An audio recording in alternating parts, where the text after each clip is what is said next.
주일 예배 오신 우리 한마음교회 성도님들을 사랑하고 축복합니다. 우리 옆 사람과 함께 인사 나누시겠습니다. 평안하셨습니까? 예배 잘 오셨습니다. 우리 함께 은혜 받읍시다. 다 같이 우리 일어나셔서 찬양으로 주님께 영광 돌리겠습니다.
할렐루야. 태초부터 지금까지 이 순간까지 우리의 창조주 되시고 왕 되신 하나님을 찬양합니다.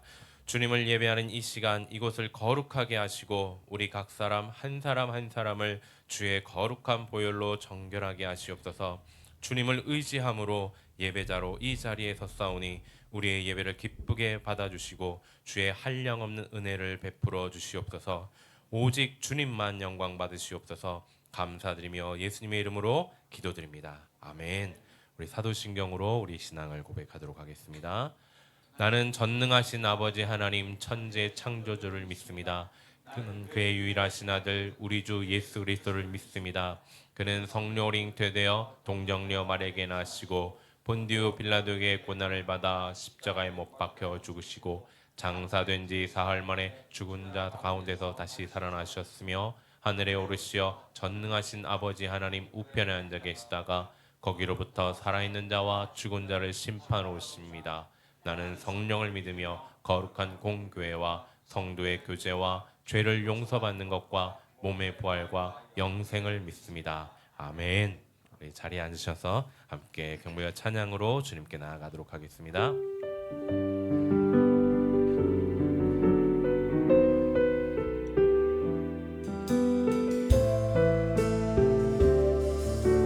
내가 주인 삼은 모든 것 내가 주인 삼은 모든 것 내려놓고 내 주 되신 주 앞에 나가 내가 사랑했던 모든 것 내려놓고 주님만 사랑해 내가 주인 삼은 것 모든 것 내가 주인 삼은 모든 것 내려놓고 내 주 되신 주 앞에 나가 내가 사랑했던 모든 것 내려놓고 주님만 사랑해 주 사랑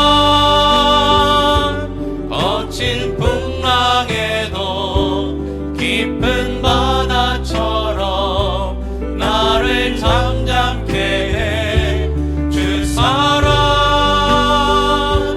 내 영혼의 반석 그 사랑 위에 서리.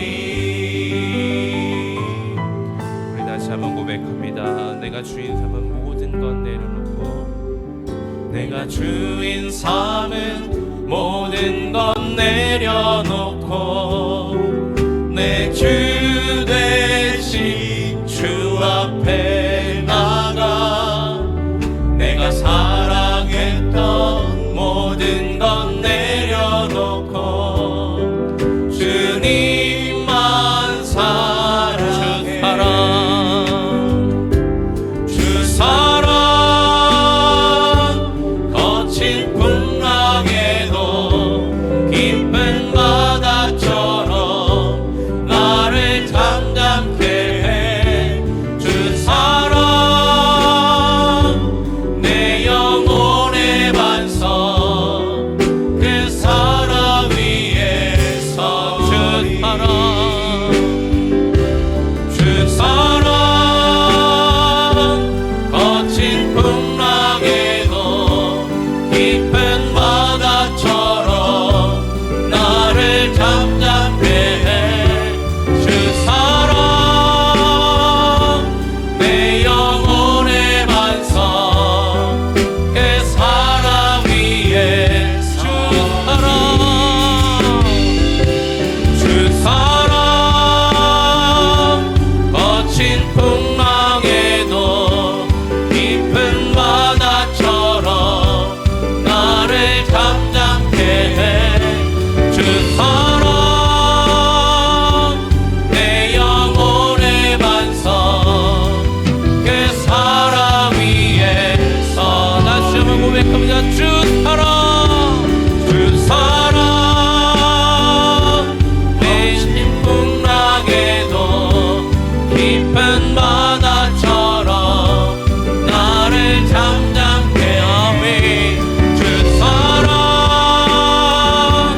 내 영혼의 반석 그 사랑 위에 서리.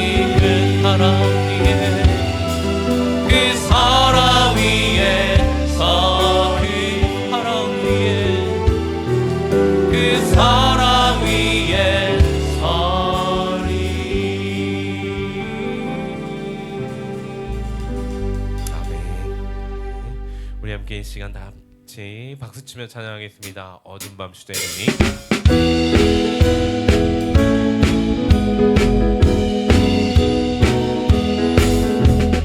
어두운 밤 시되리니 내 직분 지켜서 자닛을 맺힐 때에 일찍 일어나 해 돋는 아침부터 힘써서 일하라. 일할 수 없는 밤이 속히 오리라. 어둠 밤 시되리니 내 직분 지켜서 일할 때 일하면서 놀지 말아라. 낮에는 수고하라. 쉴 때도 오겠네. 일할 수 없는 밤이 속히 오리라. 어둠 밤 시되리니 내 직분 지켜서 죄인의 빗길 곁에 힘써 일하고 그 빛이 나하여서 어둡게 되어도 할 수만 있는 대로 힘써 일하라. 주님 오실 날만 남지 않았습니다. 그때까지 열심히 일합시다. 어둠 밤 시되리니 내 직분 지켜서 일할 때 일하면서 놀지 말아라. 낮에는 수고하라. 쉴 때도 오겠네. 아멘. 일할 수 없는 밤이 속히 오리라.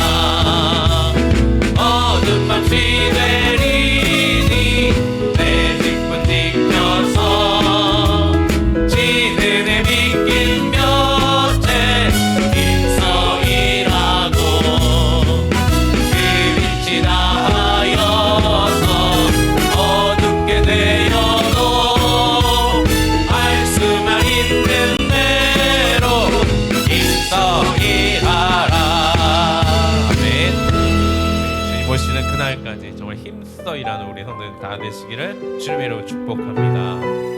그때마다 우리 주님의 손이 여러분들을 붙드실 줄을 또한 믿습니다. 전능하신 우리 하나님, 전능하신 우리 하나님, 삶에 가득한 주님의 통치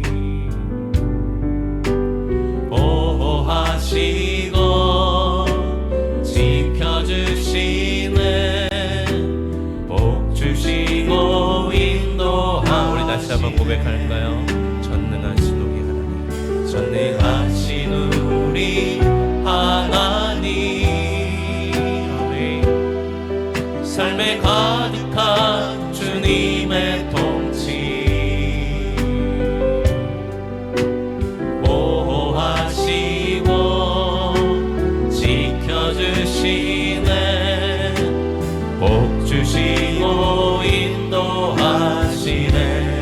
살아계신 우리 하나님, 살아계신 우리 하나님, 삶에 가득한 주님의 임재 불러주시고 채워주시네, 들으시고 응답하시네, 주의 소리 붙드시네, 아멘. 흔들리는 우리의 삶을 주의 소리 고치시네, 아멘. 상한 우리의 마음을 우리 다시 처음부터 고백합니다. 전능하신 우리 하나님, 삶에 가득한 주님의 통치 보호하시고 지켜주시네, 복 주시고 인도하시네, 삶에 살아계신 우리 하나님, 삶에 가득한 주님의 임재, 아멘. 불러주시고 채워주시네, 들으시고 응답하시네, 주의 소리 붙드시네, 흔들리는 우리의 삶을 주의 소리 고치시네, 상한 우리의 마음을 주의 소리 붙드시네, 흔들리는 우리의 삶을 주의 소리 고치시네,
은혜가 너무나 커서 정말 주를 향하여 주를 위하여 열심을 다하여 수고하고자 하지만 때마다 너무나 연약한 나의 모습을 보며 주님 앞에 어찌할 바를 모르는 우리의 모습을 정말 주님 앞에 이 시간 내려놓습니다.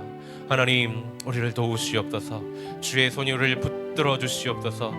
주를 위하여, 주의 영광을 위하여 힘써 일하고자 하는 우리의 마음을 하나님 붙들어 주셔서 흔들리지 아니하며 정말 믿음으로 끝까지 나아갈 수 있는 그러한 용기와 힘을 더하여 주시옵소서.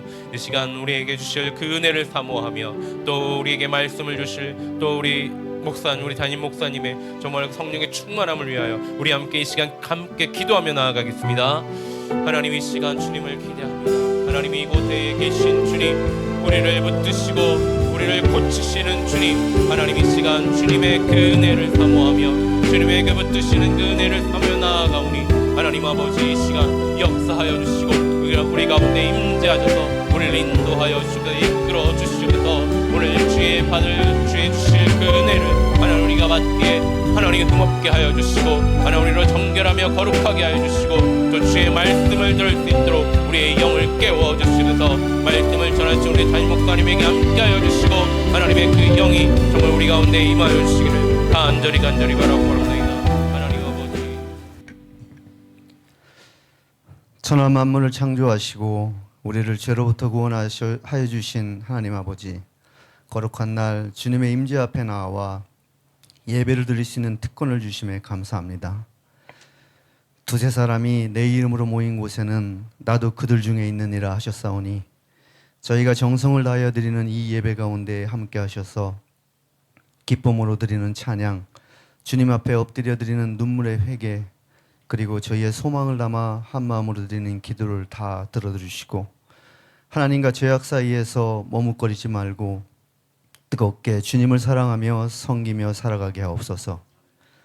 구하되 저희의 뜻대로 구하지 아니하고 주님의 뜻대로 구하게 하시고 우리의 필요를 아시는 주님께서 가장 선한 방법으로 주님의 때와 방법대로 응답하여 주실 것을 믿고 인내하며 순종으로 나아가도록 붙들어 주시옵소서. 매일의 치열한 삶 가운데도 주님을 경외하며 말씀 위에 굳게 서서 항상 말씀을 기억하고 실천하며 참된 제자로 또 자녀로 살아감으로 주님의 뜻이 이 땅에 이루어지게 하시옵소서. 사랑과 긍휼의 하나님, 여러 가지 어려움을 겪고 있는 가정에 주님의 특별한 위로와 힘 주시기를 간구합니다. 질병으로 고통받고 있는 이들, 경제적 어려움을 겪고 있는 이들, 관계의 아픔을 겪고 있는 이들에게 주님의 치유와 회복이 임하기를 원합니다. 또한 영적으로 시들어가는 심령들이 주님께서 주시는 놀라운 치유 능력에 힘입어 새롭게 소생하며 소망을 품고 이 세상을 믿음으로 헤쳐나가 끝내 승리하게 하시옵소서. 특별히 주국 대한민국을 위해 기도합니다.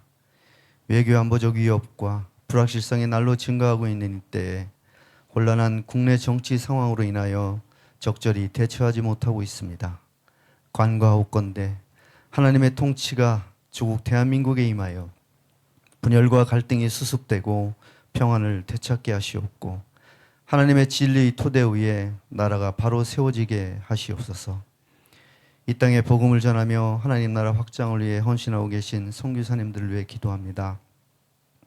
힘든 사역 여건 속에서도 지치거나 아프지 않게 건강하게 지켜주시옵고 사역과 가정의 물질적, 사회적 어려움을 당하지 않도록 지켜주시고 힘 주시옵소서. 담임 목사님의 한국 방문을 잘 마치고 돌아오게 하시니 감사합니다. 오늘 말씀을 전하실 때 지혜와 능력을 더하여 주셔서 하나님의 뜻이 온전히 전달되고 이 말씀을 통하여 성도님들이 삶이 변화되고 도전받는 은혜 넘치는 시간 되게 하여 주시옵소서. 동역하시는 강 목사님과 현 전도사님께도 지혜와 힘을 더하여 주셔서 모든 사역을 잘 감당케 하시고 교회 각 기관에 수고하시는 모든 분들이 기쁨으로 신실함으로 임하게 하여 주시옵소서. 열의와 정성으로 준비한 찬양대의 찬양을 흠양하여 주시고 보이지 않는 곳에서 예배를 위하여 수고하는 손길들을 기억하여 주시고 이 땅 가운데서 아름다운 삶을 살아가도록 축복하여 주시옵소서. 그가 찔림은 우리의 허물 때문이요 그가 상함은 우리의 죄악 때문이라. 그가 징계를 받음으로 우리는 평화를 누리고 그가 채찍에 맞음으로 우리는 나음을 받았도다. 예수의 이름으로 모여드리는 이 예배 가운데 주님께서 함께 하실 것을 믿사오며 우리를 위하여 피로 대속하신 예수 그리스도의 이름으로 기도합니다. 아멘.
말씀은 누가복음 12장 13절부터 21절의 말씀입니다. 누가복음 12장 13절부터 21절의 말씀입니다. 제가 가진 신약 성경 113쪽입니다. 누가복음 12장 13절부터 22절까지의 말씀을 한 절씩 교독하여 읽도록 하겠습니다. 제가 먼저 읽겠습니다. 무리 중에 한 사람이 이르되 선생님 내 형을 명하여 유산을 나와 나누게 하소서 하니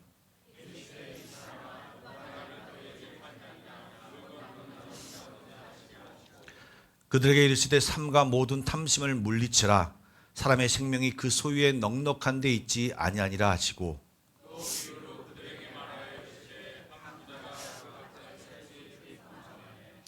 심중에 생각하여 이르되 내가 곡식 쌓아둘 곳이 없으니 어찌할까 하고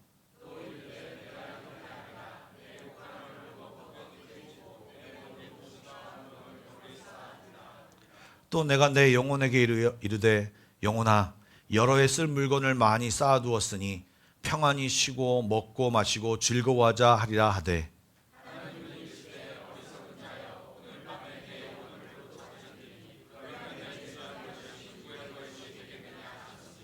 함께 읽겠습니다. 자기를 위하여 재물을 쌓아두고 하나님께 대하여 부여하지 못한 자가 이와 같으니라. 아멘. 예, 오늘 말씀에 대해서 하나님께 대하여 부요한 자라는 제목으로 함께 말씀을 나누려고 합니다. 같이 읽으셔서 아시겠지만 본문의 배경은 많은 무리 중에 한 사람이 갑자기 예수님께 요청을 합니다. 그리고 그 요청에 대한 예수님의 메시지입니다. 여러분, 그 사람이 무엇을 요청했습니까? 형과 유산을 나누는 문제에 대해서 예수님이 어떤 해결을 해 주실 것을 부탁했습니다. 아마도 형제끼리 부모의 유산 문제로 인하여 무슨 문제가 발생하는 것 같습니다.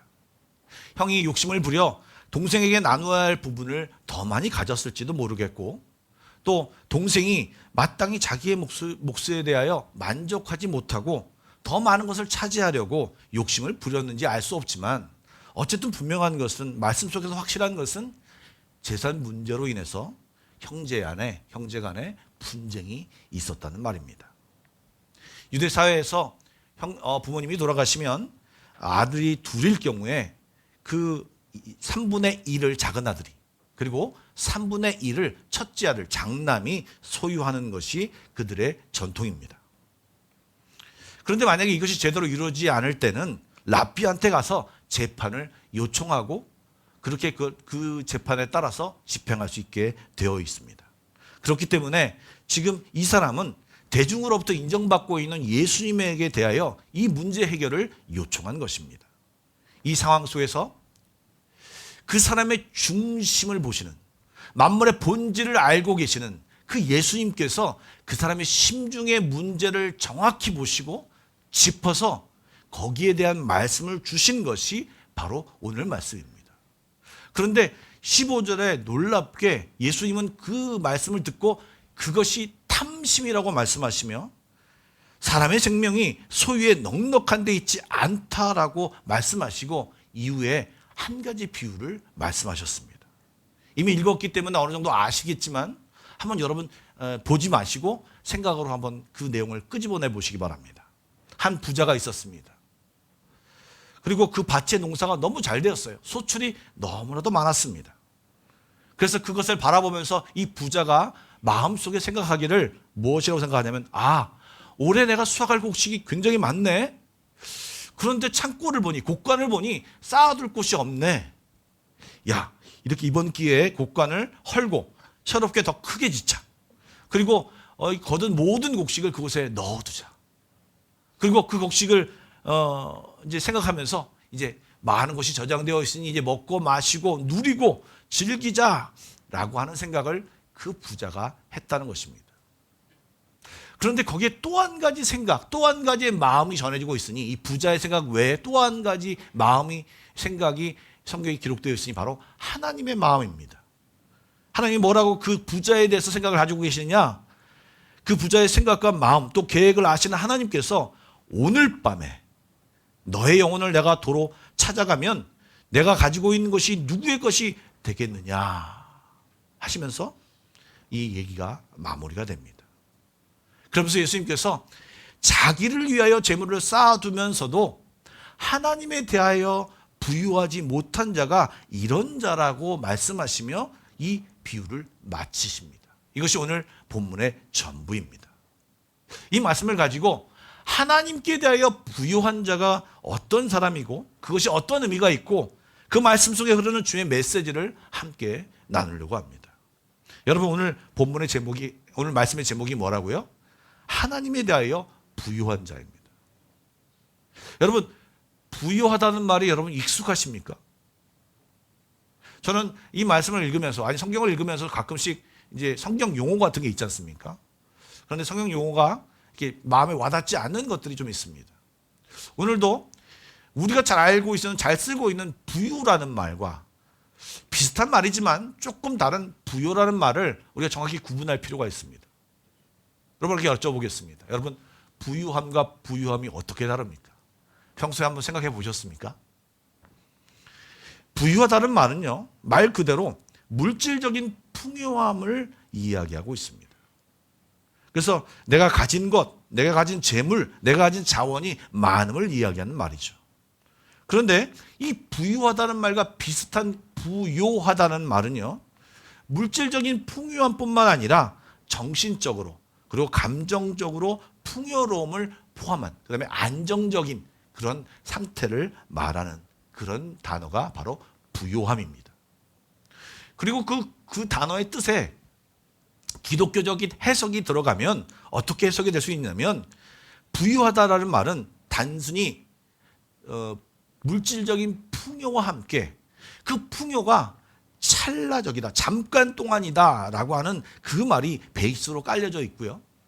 부요하다라고 하는 말은 하나님과의 관계 속에서 나오는 은혜, 사랑, 기쁨, 평안, 안정이 동반되어 관계 속에서 누릴 수 있는 모든 풍요로움, 그 다음에 좋음, 그 다음에 완벽함, 온전함을 다 포함한 말이 바로 부요함인 것입니다. 결론부터 말하면 하나님에 대해서 부유한 자라고 하는 것은 하나님을 아버지로 모시고, 그리고 그 하나님과 함께 관계하면서 또 하나님과 동행하면서 모든 진리와 생명과 바른 길을 걸어가는 사람을 말하는 것입니다. 그런 사람은 단순히 많은 재물과 물질을 소유한 사람이 아니라 하나님에 대해서 부유하기 때문에 현재 내가 얼마나 가지고 있는가에 마음이 좌우되는 것이 아니라 하나님이 내게 주신 것에 대해 기본적으로 만족하고 감사할 줄 알고, 또 하나님의 뜻이 무엇인지를 구별하려고 하며 그 뜻에 맞게끔 내가 가진 것을 베풀고 나누는 사람을 이야기하는 것입니다. 그리고 그런 사람에게 실제로 부족한 것이 있다면 그분의 아버지인 하나님께 이야기함으로 공급하시는 하나님을 경험하고 또 인도하시는 하나님을 경험하는 것이 바로 하나님에 대하여 부유한 자라는 것입니다. 좀 더 자세하게 설명하기 위해서 오늘 성경에서 제시된 하나님에 대하여 부유하지 못한 사람의 모습을 살펴보며, 특별히 내 자신과 우리 자신과 한번 비교해 보며 오늘 말씀을 들으시면 참 좋을 것 같습니다. 여러분, 성경에서는요, 하나님에 대하여 부유하지 못한 사람을 어리석은 자라고 규정하고 있습니다. 그리고 그 특징들을 몇 가지를 얘기하고 있는데 제가 이제부터 얘기해 보겠습니다.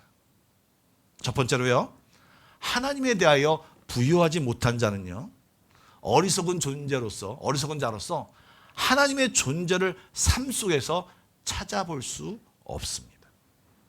혹시 하나님에 대해 알 수는 있을지 모르겠지만 하나님을 의지하지도 의식하지도 또 기억하지도 그 인생에서 하나님의 모든 것을, 하나님의 말씀을 반영하지도 않는 그냥 독립적인 하나님을 모르는 사람이라 할 수 있습니다. 한마디로 그의 삶 안에서 하나님도 없고 하나님의 말씀도 없고 하나님의 뜻도 없고 하나님의 생각도 없다라는 말입니다. 이 문제는 사실 지금부터 거론되는 모든 문제에 연관되어 또 적용되어 나타납니다. 그래서 이것은 어리석다는 표현으로는 굉장히 부족하고요, 하나님 앞에서 악하고 죄악된 모습입니다. 시편 14편 1절 말씀에 여러분 잘 아는 말씀이 있습니다. 함께 읽어볼까요? 시작. 어리석은 자는 그의 마음에 이르기를 하나님이 없다 하는도다. 그들은 부패하고 그 행실이 가증하니 선을 행하는 자가 없도다. 하나님을 인식하지 못하고 하나님이 없다고 생각하니까 자기 중심적으로 자기 마음대로 살 수밖에 없고, 그러다 보니까 결과적으로 나의 삶의 모든 것을 자신이 계획하고 자신이 준비하고 자신이 보호하고 자신이 컨트롤하고 자신이 실행해야 합니다. 그런데 여러분, 우리 인간에게는요, 오늘 말씀을 통해서도 알 수 있지만 하나님이 경고하시는 것이 있습니다.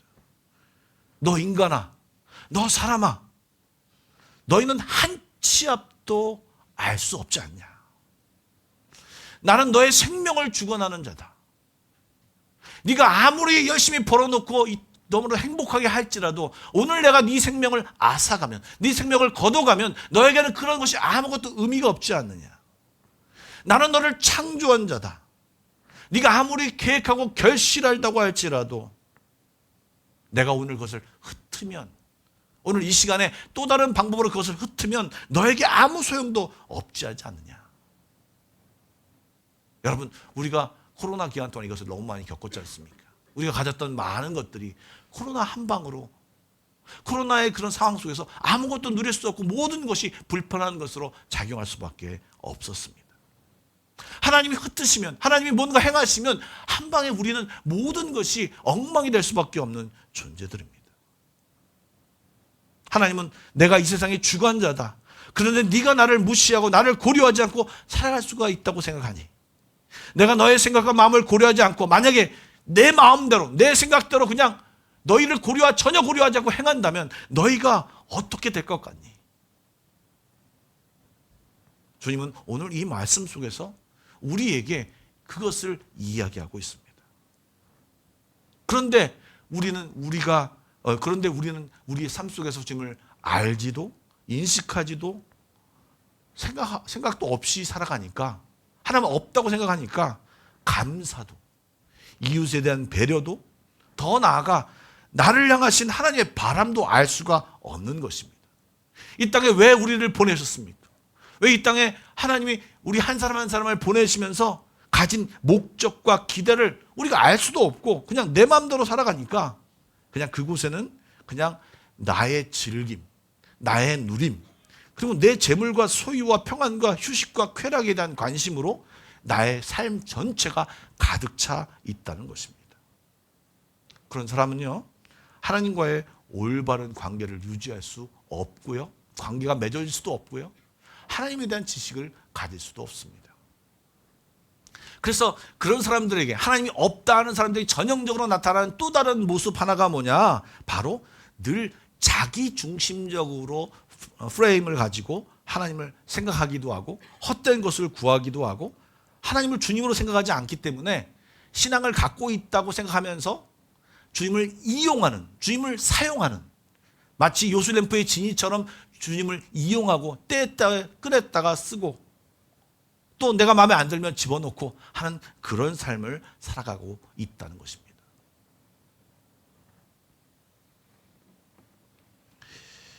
사실 이렇게 삶을 살다 보면 하나님에 대한 지식이 계속 늘어날 수 없습니다. 하나님에 대해 더 알아갈 수 없습니다. 하나님을 정확히 알 수 없습니다. 오늘 13절 14절 말씀을 한번 읽어볼까요? 예, 누가복음 12장에 나오는 13절 14절 말씀을 함께 읽어보겠습니다. 시작. 무리 중에 한 사람이 이르되 선생님, 내 영을 명하여 유산을 나와 나누게 하소서 하니, 이르시되 이 사람아, 누가 나를 너희의 재판장이나 물건을 나누는 자로 세웠느냐 하시고. 여러분, 지금 이 사람에게는 예수님에 대한 생각을 정확히 알 수 없으니 예수님을 그냥 보통 랍비처럼 그냥 재판장으로밖에 생각하지 않았다는 것입니다. 그래서 그가 예수님을 뭐라고 부릅니까? 선생님이라고 부릅니다. 랍비라고 부릅니다.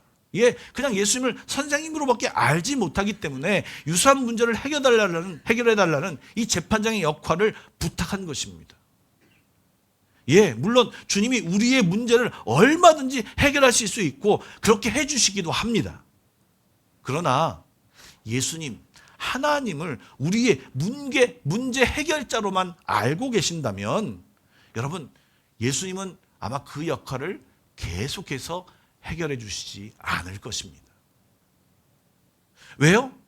하나님과 우리는 한 가족으로, 부모와 자녀로, 영적인 부모와 자녀로 이렇게 또 예수님과 형제로 우리를 세우시고 인도하며 가족처럼 나아가기를 원하시는데, 우리는 그냥 한 발은 하나님 앞에 담고 있고 한 발은 세상에 담고 있는 채로 살아만 간다면 주님은 그것을 원하시지 않기 때문에 우리가 아무리 기도해도 우리의 기도에 귀 기울이지 않으신다는 것입니다.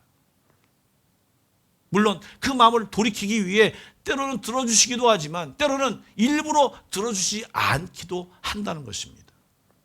휴가 중에 한 목사님의 설교를 들었습니다. 그 목사님은 이 마음을 이런 예로 설명을 하시더라고요. 자기가 주례를 설 때 결혼하는 두 사람에게 꼭 하는 말이 있다고 합니다. 꼭 하는 말이 뭐냐면, 결혼은 한 남자가 한 여자를 맞이하면서, 또 한 여자가 한 남자를 남편으로 맞이하면서 세상에 있는 모든 여자와 남자를 선택할 수 있는 선택권을 포기하는 중대한 결정의 시간이라는 것을 알려준다고 합니다. 다시요, 이 얘기가 좀 재밌어야 되는데 너무 엄숙하게 들리는 것 같습니다. 다시, 결혼을 하는 그 순간에 세상의 반인 여자를 포기해야 됩니다. 결혼을 하는 순간에 세상의 반인 남자를 포기해야 된다는 것입니다. 여러분, 만약에 결혼을 했으면서도 계속 예전과 똑같이, 아니 그냥 다른 여자와 다른 남자를 똑같이 만나고 다닌다면 여러분 어떻게 생각하시겠습니까? 그것이 온전한 결혼 생활이라고 생각하시겠습니까? 요즘 미디어가 타락해서 그런 것을 너무나도 은연중에 괜찮다고 마치 안 좋은 것이면 그냥 보여주는 것이지만 많은 사람이 하고 있다라고 하는 것을 보여주면서 그런 것이 괜찮다고 강요하고 있습니다. 그러나 하나님은 가정을 세우시면서 우리에게 가르쳐 주시는 것이 뭐냐면 신실한 사람, 네가 남편으로서 아내로서 책임과 의무를 다하는 삶, 그러면서 그 가운데서 서로 사랑하고 안 좋은 것이 보인다고 할지라도, 정말 부족한 것이 보인다고 할지라도 사랑으로 덮고 사랑으로 이해하고 한 가족으로 살아가기를 가정에서 만들라고 가정을 만드신 것입니다. 그리고 그 관계는 하나님과의 관계로 그대로 이어져 가서 하나님도 우리를 부족하고 연약할지라도 우리를 지켜주시고 보호하시고 이끄시고 계속 자녀니까 계속 함께 하신다고, 그리고 온전하게 변화될 것을 계속 요구하시고 도와주시고 이끌어 주시고 함께 하시고 동행하신다는 것입니다. 그런데 거기에 대해서 우리가 반응하지 못하고 그렇게 온전히 살아가지 못하면, 만약에 결혼을 했지만 여전히 다른 여자와 다른 남자를 만나고 있는 사람이라면 그 결혼은 깨질 것이고, 결혼이 깨진다는 의미는 하나님을 사랑의 하나님으로 만나는 것이 아니라 공의의 하나님으로, 심판주의 하나님으로 만나게 될 것이라는 것을 말해주고 있는 것입니다. 결국 내 마음대로 하나님을 어쩌지 못한다는 사실을 직면할 때 우리는 하나님에 대해 실망하고 하나님을 떠나가거나 아니면 새로운 믿음을, 진짜 믿음을 소유하는 결정을 해야 하게 되는 것입니다. 그리고 진짜 그렇게 하나님을, 예수님을 구원자로, 구세주로, 주인으로 만난 사람은 그 사람의 영혼을 책임지시는 하나님을 새롭게 만남으로 그 하나님에 대한 만족과 그 은혜와 즐거움과 행복을 새롭게 경험할 수 있는 것입니다. 그 참 만족, 그 참 은혜, 참 좋은 행복을 경험하지 못한 사람은요, 하나님으로도 온 그 은혜를 체험하지 못하니까 내가 그것을 채우려고 하다 보니까 계속해서 하나님의 뜻을 찾기보다는 내가 무엇인가를 하기 위해서 계속 노력합니다. 그래서 무언가를 얻어도 그것에 대한 만족을 느끼지 못합니다. 또 채우고 또 채우고 또 채우고 계속 목마른 것처럼 우리가 세상의 것을 가지고 있어도 더 많이 갖고 싶어하고 더 많이 빼앗고 싶어하는 그런 마음을 갖게 되는 것이 바로 이 하나님을 대하여 부유하지 못한 사람의 전형적인 모습이라는 것입니다. 얼마 전에 한 젊은 크리스찬 연기자의 솔직한 간증을 짧게 들었게 되었습니다. 이 연기자는 어려서부터 교회를 다녔습니다. 부모님이 아주 신앙이 좋으셨습니다. 부모님의 신앙을 보면서 이 여자 연예인은 그 본받아서 교회 생활을 열심히 하고 그 바쁜 연예인으로 생활하면서도 똑같이 별다르지 않게 교회 생활을 했다고 합니다. 그런데 자기가 고백하죠. 자기가 비슷한 젊은이들이 배우자 기도를 열심히 하는데 자기는 예전부터 어떤 기도를 많이 했냐면 하나님 나를 인도해 주십시오. 진료에 대한 기도를 많이 했다고 합니다. 그런데 그 진료에 대한 기도를 하나님 내가 하나님 재능을 잘 사용하여 하나님을 영광 돌리는 그런 사람으로 살기를 원합니다 라고 기도하기보다는 진짜 직설적으로 또 세상 사람들이 원하는 그 말대로 이렇게 기도했답니다. 하나님 하늘에서 지폐가 떨어지게 해주십시오. 하나님 나 돈 많이 벌게 해주십시오. 하나님 나 유명하게 해주십시오. 막 이런 기도를 직설적으로 했답니다. 그런데 그 기도를 하나님이 들어주셨는지 정말 그 인기를 얻게 되었습니다.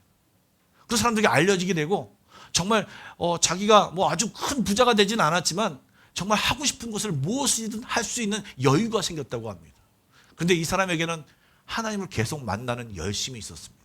어느 날 기도하는데 하나님이 그 마음속에 주신 마음이 뭐냐면, 얘야, 내가 준 그것으로 너는 만족하니? 라고 물어보더랍니다. 이 탤런트는요, 뭐라고 대답하냐면, 하나님, 더 갖고 싶어요. 더 가지고 싶어요. 더 누리고 싶어요. 라고 말했답니다. 그러자 주님이 그녀에게 말하기를, 세상의 것은 또 갖고 싶어진다. 세상의 것은 만족이 없단다. 잠깐뿐이다. 그리고 계속해서 그것을 원하게 되어 있다. 그러나 내가 진짜 너에게 주는 것은 참 만족과 참 기쁨과 더 이상 목마르지 않는 진짜 하나님의 나의 은혜를 네가 받기를 원하고 네가 그것을 구하기를 원한다. 이 탤런트는 그 말을 듣고 나중에 이제 연예 대상 같은 데 상을 받게 되었습니다. 그때 자기 하나님께 영광을 돌린다는 표현을 하며 자기 신앙을 고백했다고 합니다. 여러분, 어리석은 자는요, 하나님을 인식하지도 못하고 알지도 못하고 자기 중심적으로 하나님을 판단하고 하나님을 알아가는 것이 아니라 나의 생각만 관철시키려는 신앙생활을 하게 된다고 하는 것입니다. 그것은요, 결국에는 실패를 맛볼 수밖에 없습니다. 하나님을 알아가고 하나님을 깨닫고 하나님을 내 안에 모시고 내 주인으로 모시고 내 삶의 주관자로 모시고 살아갈 때 사실은 내 안에 만족과 기쁨이 넘친다라고 하는 것입니다. 아무리 채워줘도 계속 우리는요, 우리 안에 있는 어떤 죄악된 것 때문에 욕심을 가질 수밖에 없고 탐심을 가질 수밖에 없고요. 만족이 없으니까 감사함도 없고요.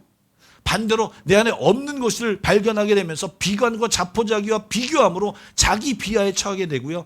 건강하지 못한 감정으로 빠지게 됩니다. 그 과정에서 더 가지려고 하는 사람, 그리고 안 빼앗기려고 하는 사람들의 다양한 다툼, 다양한 문제로 인해서 생기는 삶의 문제가 이 세상에 가득합니다. 그 상황에서 맞게 되는 아픔, 또 불균형, 이런 것들로 인해서 사회 문제도 계속해서 생겨나고 있는 것입니다. 그 중에서 오늘 말씀하는 그 다양한 문제 가운데서 말씀하시는 한 가지가 무엇이냐? 탐심입니다. 여러분, 왜 우리가 탐심을 갖게 될까요? 하나님의 존재와 통치를 인정하지 않기에 쉽게 갖게 되는 마음이 바로 탐심이라는 것입니다. 여러분, 성경은 탐심을 죄라고 명확히 말하고 있습니다. 우리가 잘 아는 10계명에서요, 10번째 계명이 이 탐하는 것에 대한 내용입니다. 출애굽기 20장 17절입니다. 다 같이 한번 읽어볼까요? 시작.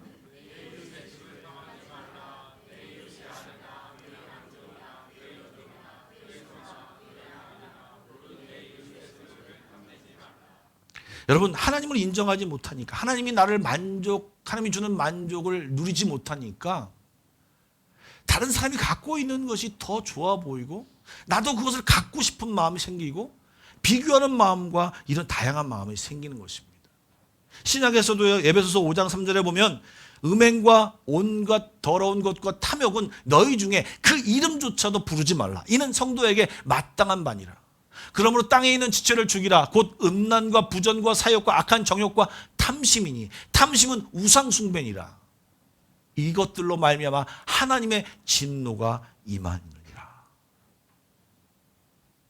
여러분, 혹시 여러분 마음속에 요즘 어떤 뭔가를 탐욕스러운 마음이 자꾸 생기십니까?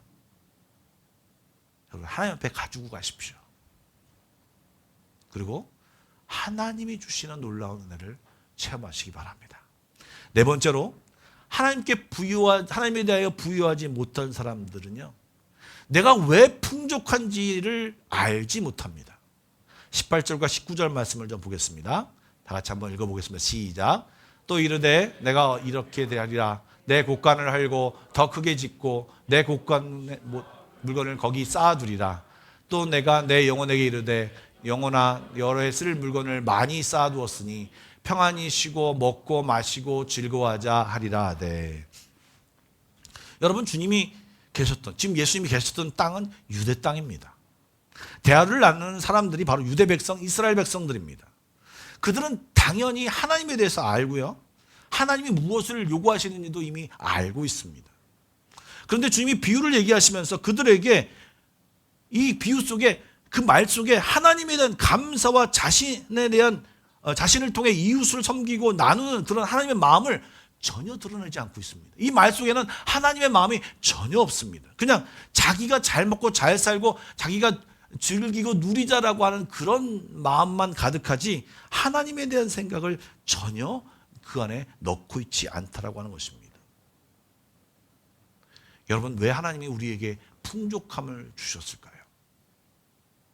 저는 언젠가 이런 고민을 한 적이 있습니다. 사람을 네 등분으로 나눠봤습니다. 어떤 사람은 하나님도 알고 부유한 곳에서 태어났습니다. 어떤 사람은 하나님을 알고 가난한 자리에 태어났습니다. 어떤 사람은 하나님을 모르고 부유한 곳에 태어났습니다. 어떤 사람은 너무나도 불행하게 하나님도 모르고 정말 가난한 자리에서 태어났습니다. 그런 가정에서 태어나는 것은 우리의 선택이 아니지 않습니까? 이 불공평함에 대해서 하나님께 질문했습니다. 그런데 제가 얻은 답은 이거였습니다. 왜 부유한 자 아니? 가난한 자를 봐라. 가난한 자에게 나눠주라. 나눠주면서 너는 하나님의 뜻을 알고 하나님과 함께한다. 너 부족하니? 너 없니? 가난하니? 하나님께 구하라. 모든 것을 갖고 계신 하나님을 기억하고 구하라. 그러면 혹시 하나님의 뜻을 따라 행하는 사람의 가진 자를 통하여 너에게 채워줄 것이다. 예수 믿는 내가, 부유한 내가, 가진 내가, 시간과 모든 것을 가진 내가 머뭇거리고 나만 생각하고 쌓아둘 것에 계속 쌓아두기만 한다면 결국 그것을 나누어서 누리길 원하시고 함께 누리길 원하고 함께 은혜를 나누길 원하시는 하나님의 은혜는, 하나님의 계획은 계속 지연되고 대치되고 연기되고 그 힘든 사람은 고민할 수밖에 없는 것입니다. 물론 하나님은 이 모든 것을 그렇게 만드신 것이 아닙니다. 사실은 죄가 그렇게 만든 것이고 하나님이 이렇게 허용한 것입니다. 그런데 그 해결책으로 그런 마음을 우리에게 주신 것이죠. 그런데 지금 그 주신 풍족함을, 그 이유를 모르고 있으니 이 풍족함이 결국은 축복이 아니라 지옥으로, 저주로 가는 길임을 가는 길임을 이 말씀에서 알게 되는 것입니다. 풍족한데 결국 하나님을 모름으로 저주의 길로 가는 것입니다.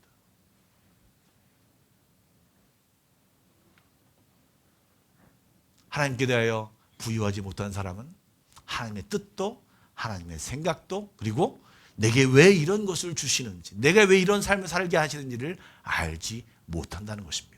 그렇기 때문에 불편하고 맨날 의문이 생기고 어려울 수밖에 없습니다. 마지막으로 최후의 심판자 앞에 이 하나님께 대하여 부유하지 못한 사람은 최후의 심판자 앞에 선다는 사실을 알지 못하고 앞날에 대해 전혀 준비하지 못하는 어리석은 사람입니다. 여러분 21절 말씀을 함께 읽어보겠습니다. 다 같이 읽어보겠습니다. 시작. 자기를 위하여 재물을 쌓아두고 하나님에 대하여 부유하지 못한 자가 이와 같으니라. 여러분 지금 이 사람을 뭐라고 맨 처음에 소개했습니까? 부자라고 소개했습니다. 이미 가진 것이 많은 사람입니다. 그리고 소출이 많아지니까 창고를 지어 보관하여 미래를 대비하려고 했던 사람입니다. 세상적으로 보면 성공한 사람이요, 현명한 사람이고 똑똑한 사람입니다. 그런데 자기를 위하여서는 현명한 사람인지로 생각이 할 줄 알았는데 결국은 자기에 대해서도 현명하지 못하고 미래를 대비하지 못한 바로 어리석은 헛똑똑한 사람이라는 것을 지금 이 성경이 이야기하고 있습니다. 하나님께 대해 부유하지 못했다고 말하는 것은 앞으로 하나님 앞에 설 텐데 그때 그가 할 말이 없다라고 하는 것입니다. 그래서 그가 어리석은 자입니다. 부자가 이 세상의 재산을 쌓았을지 모르겠지만 하나님 나라에 갈 때 그때의 대비를 전혀 하지 못하고 준비하지 못한 사람이라는 것입니다. 여러분 여행을 떠날 때 열심히 즐기려고 노력하죠. 그러나 여러분 다시 돌아와 자기의 산 곳에서 살 것을 예상합니다. 여러분 여행을 가서 자기 전 재산을 쓰지 않습니다. 왜요? 자기의 살 곳이 있기 때문에 그렇습니다. 여러분 여행을 즐길 수는 있지만 거기에 잠시 머문다는 사실을 기억해야 합니다. 여러분 우리의 본향은 이제 하나님과 함께 살아야 하는 시간입니다. 우리가 이 땅에 사는 시간은 사실은 100년이라는 짧은 시간입니다. 우리는 영원을 살아가야 합니다. 그런데 그 영혼을 준비하는 삶을 살아야 하겠죠. 여러분 반대로 사는 인생이 되지는 말아야 합니다. 그럼 어떻게 미래를, 앞날을, 영혼을 준비하는 하나님 나라에서 부유한 삶을 살 수 있겠습니까? 어떻게 하나님에 대하여 부유한 자로 이 땅에서 살 수 있겠습니까? 마태복음 25장에 보면 마지막 때에 예수님께서 그 심판의 모습을 이렇게 소개한 부분이 나옵니다. 그것을 한번 같이 읽어보시면서 한번 볼까요? 마태복음 25장 34절부터 36절의 말씀입니다. 우리 다 같이 한번 읽어보겠습니다. 시작.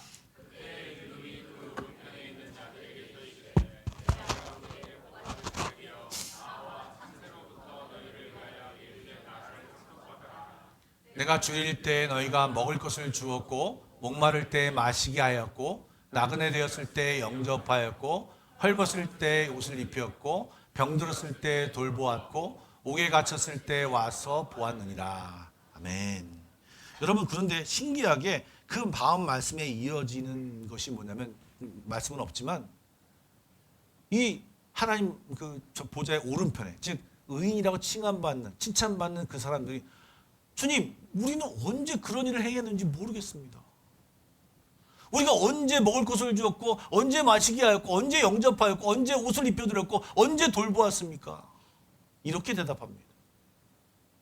너무나도 하나님과의 삶이 그 자연스럽게 표출되었기 때문에 의식적으로 표출되지 않았기 때문에 그 하나님 마음을 알고 형제 중에 지극히 작은 자의 하나에게 한 것을 알았기 때문에 그가 편안하게 했기 때문에 그것을 칭찬하며 그것에 대한 상급을 주시는 것입니다. 하나님의 마음을 알고 행동했기 때문에 그런 것입니다. 사랑하는 여러분, 우리가 살아야 할 세상은 이 세상뿐이 아닙니다.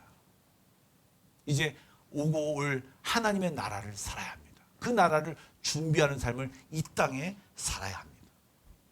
사랑하는 여러분, 하나님에 대하여 부유한 자가 누구입니까?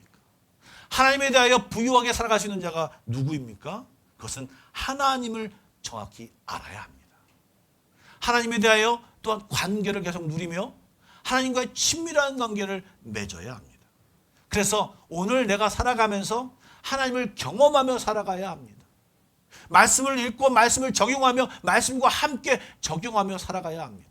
여러분 특별히 돈에 대해서 오늘 이 소출이나 그런 것에 대해서 재물에 대한 내용이 나오기 때문에 돈에 대해서 한번 얘기를 해보겠습니다. 여러분 돈은 나쁜 것입니까? 좋은 것입니까?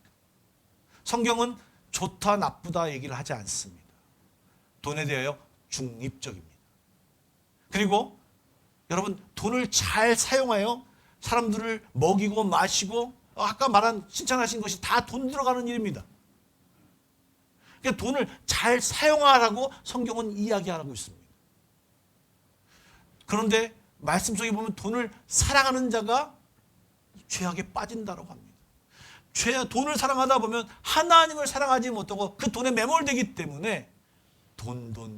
하나님으로 만족하지 못하고 돈으로 만족하려고 하는 삶을 살기 때문에 그런 똑같은 불만족의 삶을 살 수밖에 없고 죄악된 길로 또 탐욕의 길로 걸어갈 수밖에 없는 것입니다.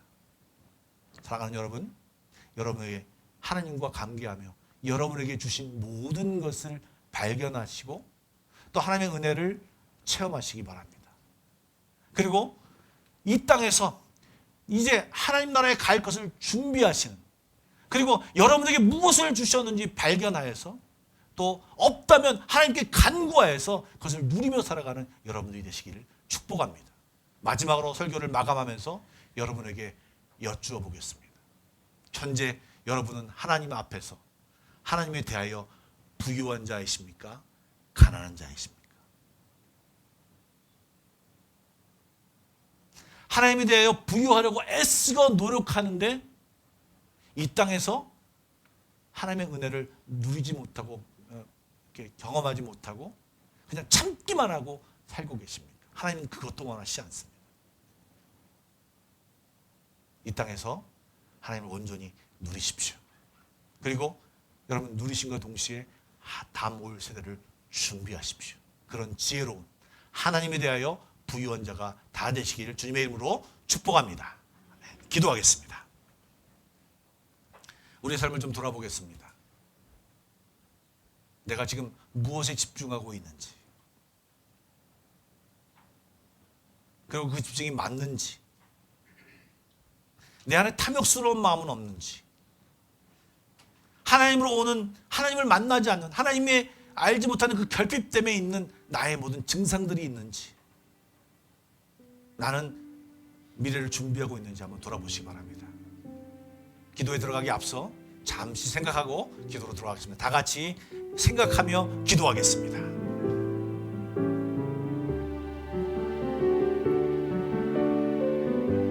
하나님 이 시간을 함께 해주십시오. 성령님 이 시간 우리를 만져주십시오.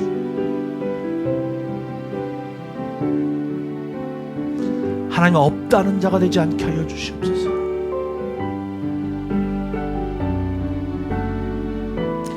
내 마음대로 살아가려고 하지 않게 해주십시오. 하나님 안에서 나를 발견케 하여 주십시오. 나의 연약함과 모든 것을 정확히 하신 하나님께서 우리 모두를 부르십니다. 하나님을 기억하고 하나님을 의지하고 하나님을 의식하고 함께 나아가는 자, 하나님 앞에 머무는 자 되게 해주십시오. 내가 주인 되어 나를 이끌어가는 삶이 아니라 주님이 나의 주인 되어 주셔서 한 잡도 못 보는 내가 주인 되어 살아가는 그 어리석음이 아니라 모든 것을 하시는, 주관하시는 통치자이신 그분께 맡기고 살아가는 그 놀라움을 체험케 하여 주시옵소서. 오늘 성도들의 마음속에 이 말씀이 울려 퍼지게 하여 주십시오. 계속 생각나게 해 주십시오.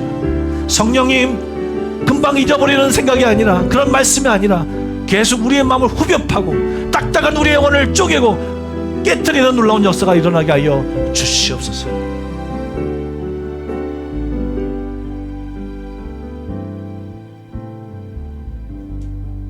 사랑의 하나님, 이 땅에 살면서 하나님에 대하여 부유한 자가 되게 하여 주시옵소서. 예수님의 이름으로 기도드리옵나이다. 아멘. 찬송가 449장 부르시면서 준비하신 예물을 함께 드리도록 하겠습니다.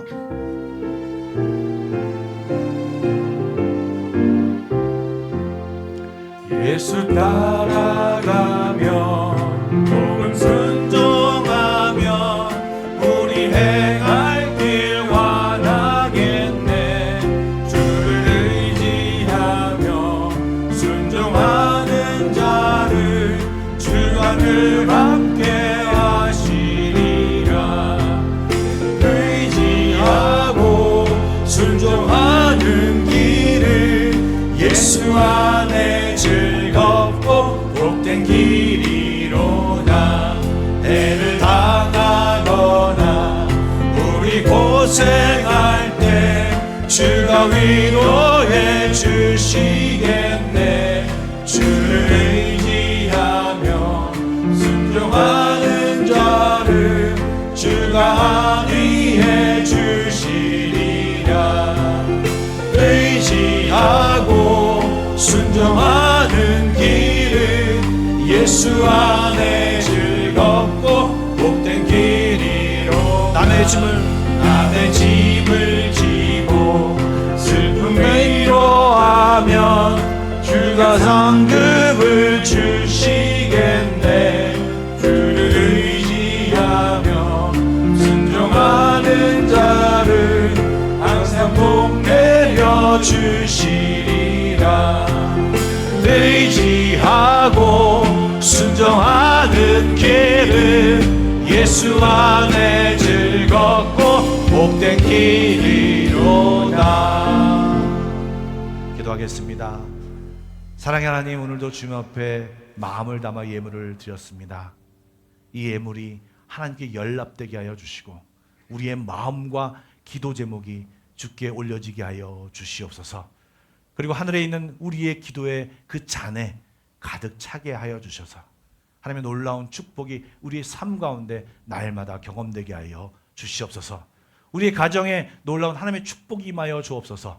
건강의 축복이 임하여 주시고 물질의 축복이 임하여 주시고 무엇보다 영적인 축복이 임하여서 하나님을 더 알고 하나님을 참 만족하며 살아가는 우리 모두가 되게 하여 주시옵소서. 우리의 자녀들에게도 우리의 신앙이 온전히 전해지게 하여 주시고 놀라운 하나님의 은혜와 평강이 우리 자녀들에게 심겨질 수 있도록 놀랍게 역사하여 주시옵소서. 우리 아래 교회 안에 있는 모든 교회 학교와 부서와 모든 것을 주께서 인도하여 주실 것을 믿으며 감사를 드리며 예수님의 이름으로 기도드리옵나이다. 아멘. 교회 소식을 말씀드리도록 하겠습니다. 여러분 이미 말씀드린 것처럼 사순절 기간입니다. 제가 안쪽에 조금 글을 썼는데요. 그럼 이 기간 동안에 오락을 좀 금하시고, 물론 이 르바란 연휴 기간에 여행을 가시는 분도 많이 있으시겠지만 그곳에서도 누리시면서 오락을 금한다는 말이 뭐 놀지 말고 그런 얘기 아니라 하나님을 기억하고 그 모든 것을 누리라는 것입니다. 여러분들 이 기간 동안 하나님을 기억하고 더 말씀 보고 더 기도하는 그런 시간으로 삼으시기를 바랍니다. 예, 선교지 대폭 우리 손종백 민미경 선교사님께 보낼 바자의 물품을 오늘까지 마감합니다. 함께 동참해 주신 모든 분들께 감사를 드리고요. 아울러 은혜로운 바자회와 그다음에 이 선교사님들이 섬기시는 안디옥 교회에 부흥을 주시길 함께 기도해 주시길 부탁드립니다. 바자회 날짜는요 3월 27일 오전 10시입니다. 기억하시고 기도해 주시길 부탁드립니다. 르바란 연휴 기간 중에 교회 모임 휴무로 안내를 하겠습니다. 수요 기도회와 구역 모임을 2주 동안 쉬겠습니다. 그렇지만 주일 예배는 쉴까요? 예. 왜 제가 이런 말씀을 드리냐면 저한테 그것을 물어보시는 분이 계셨어요. 그래서 제가 너무 놀라서 말씀드리는 것입니다. 주일 예배는 쉬지 않습니다. 예. 어떠한 일이 있어도 코로나가 있었어도 쉬지 않았습니다. 여러분 잊지 마시고, 그리고 어디 가시지 않거나 아니면 주변에 계신 분들은 힘써 다음 주일날 주일을 지켜주시고, 혹시 여행 중에 계신 분들은 근처 교회를 가시거나 또 부득이한 경우에는 온라인 예배에 참여해 주시면 감사하겠습니다. 그리고 새벽 예배는요 특별하게 준비를 하겠습니다. 연휴 기간에도 준비를 할 테니 여러분 언제든 언제 시간에든 오셔서 새벽 기도에 새벽 예배를 참여하시면서 경건의 시간으로 삼으시기를 바랍니다. 그리고 얼마 전부터 우리 고3 입시생들을 명단을 적어놓고 있습니다. 그럼 이렇게 보시면서 이런 사람이 있구나라고 아시는 것도 중요하지만 꼭 기도해 주시기 바랍니다. 어떻게 보면 인생에 있어서 가장 선택의 기로에 있는 중요한 선택을 하는 시간입니다. 그래서 어느 대학을 갈 것인가, 또 어떤 진로를 어떤 과를 선택할 것인가, 여러분 이 진로에 하나님이 함께 하시고 개입해 달라고 여러분 꼭 기도해 주시길 부탁드립니다. 그리고 우리 자의협사람 한번 보겠습니다. 이 연휴의 기간이 시작되는 시간임에도 불구하고 열심히 예배의 자리를 지키신 분들입니다. 우리 장하다고 좀 손을 잡으시고 사랑하고 축복합니다 고백하시기 바랍니다. 그리고 오늘 말씀에 근거해서 하나님에 대하여 부유한 자가 되십시오. 다시요. 그 말이 좀 어려운 것 같습니다. 자, 하나님에 대하여 부요한 자가 되시길 축복합니다. 아멘. 사랑하고 축복합니다. 다 같이 일어나서 결단성 부르고 축도로 예배를 마치겠습니다.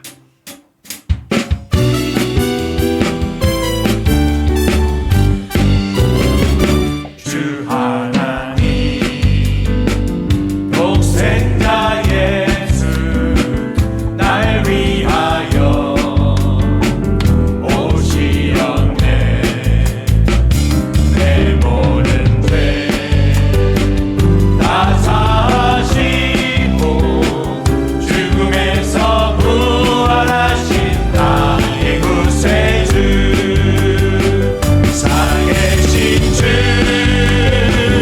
나의 참된 소망, 걱정 근심 전혀 없네. 사랑의 주내 갈 길 인도하니 내 모든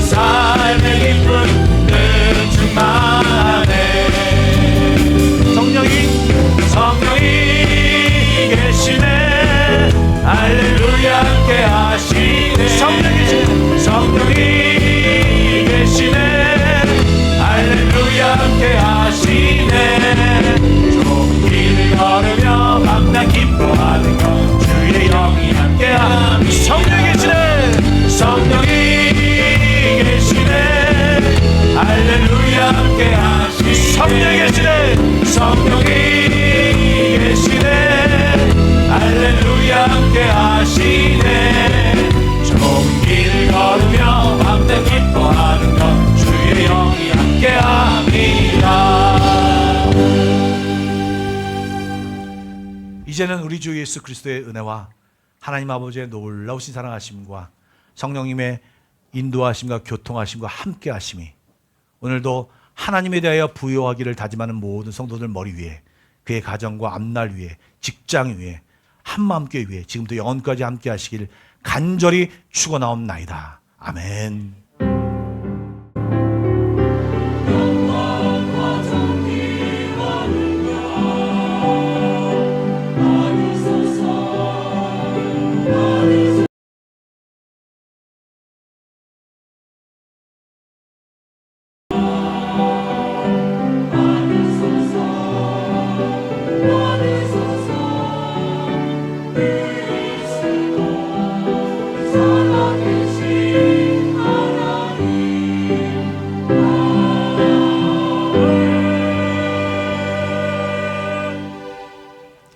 예배를 마쳤습니다. 평안히 돌아가십시오.